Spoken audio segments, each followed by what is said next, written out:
পরিবর্তনই প্রকৃতির নিয়ম, আর সেই নিয়ম মেনেই রাজ্যের শিক্ষা দফতরে আসতে চলেছে এক বিরাট বদল। পশ্চিমবঙ্গের নতুন উচ্চশিক্ষামন্ত্রী হিসেবে দায়িত্ব গ্রহণ করলেন জগন্নাথ চট্টোপাধ্যায়। বিতর্ক আর জটিলতা কাটিয়ে রাজ্যের শিক্ষা ব্যবস্থাকে এক স্বচ্ছ এবং আধুনিক রূপ দিতে এখন সবার চোখ তার দিকে। কিন্তু কেমন হতে চলেছে তার এই নতুন উইনিংস? শুধু ডিগ্রি থাকলেই চলবে না, সেই ডিগ্রির সাথে যদি কর্মমুখী দক্ষতার মেলবন্ধন না ঘটে তবে শিক্ষা কখনো পূর্ণতা পায় না। আর নতুন শিক্ষামন্ত্রীর মূল লক্ষ্যই হতে চলেছে শিক্ষার এই দুটি ভাগের মধ্যে সঠিক ভারসাম্য বজায় রাখা। সারা ভারতবর্ষে অধিনায়কত্ব করবে সেই জায়গায় নিয়ে যাওয়া,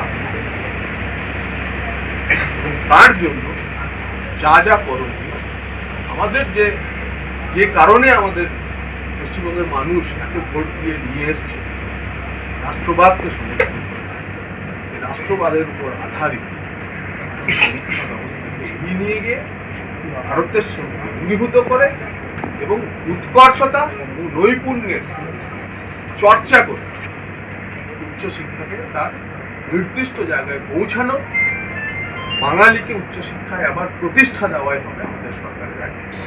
তৃণমূলের 15 বছরের জামানায় একজনের হাতে পুরো দায়িত্ব সঁপে যেভাবে শিক্ষা দপ্তরকে দুর্নীতির আখড়া বানানো হয়েছিল, সেই নোংরা রাজনীতি আর ফায়দা লোটার খেলা বন্ধ করতেই শিক্ষাকে মূলত দুটি স্তরে ভাগ করেছে বিজেপি সরকার। প্রথম স্তর প্রাথমিক থেকে শুরু করে মাধ্যমিক ও উচ্চ মাধ্যমিক তথা গোটা এন্টায়ার সেকেন্ডারি সেকশন। দ্বিতীয় স্তর হায়ার স্টাডিজ, কলেজ, ইউনিভার্সিটি এবং সমস্ত টেকনিক্যাল গ্রেড মিলে উচ্চশিক্ষা দপ্তর। জগন্নাথ চট্টোপাধ্যায়ের সামনে এখন অনেক বড় বড় চ্যালেঞ্জ। একদিকে রয়েছে নতুন জাতীয় শিক্ষানীতি সফলভাবে রাজ্য স্তরে কার্যকর করা, আর অন্যদিকে রয়েছে কলেজ বিশ্ববিদ্যালয়গুলিতে গবেষণার মান বাড়ানো। তবে সবচেয়ে বড় যে বিষয়টি নিয়ে সাধারণ মানুষের প্রত্যাশা আকাশ ছোঁয়া তা হলো স্বচ্ছতা। নিয়োগ প্রক্রিয়া থেকে শুরু করে শিক্ষা প্রশাসনের প্রতিটি স্তরে দুর্নীতিমুক্ত স্বচ্ছ পরিবেশ ফিরিয়ে আনাই হবে তার প্রথম এবং প্রধান পরীক্ষা। রাজ্যের সাধারণ মানুষ, শিক্ষক মহল এবং ছাত্রছাত্রীরা আশা করেছেন নতুন শিক্ষামন্ত্রীর হাত ধরে শিক্ষাঙ্গনে রাজনীতির রং কমবে এবং মেধার মূল্যায়ন হবে সবচেয়ে বেশি।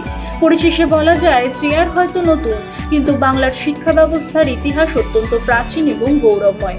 জগন্নাথ চট্টোপাধ্যায়ের কাঁধে আজ যে দায়িত্ব এসেছে তা শুধু একটি মন্ত্রিত্বের পদ নয়, তা হলো লক্ষ লক্ষ ছাত্রছাত্রীর ভবিষ্যৎ গড়ার কারিগর হওয়ার সুযোগ। নতুন শিক্ষামন্ত্রীর এই নতুন উইনিংস নিয়ে আপনি কতটা একমত?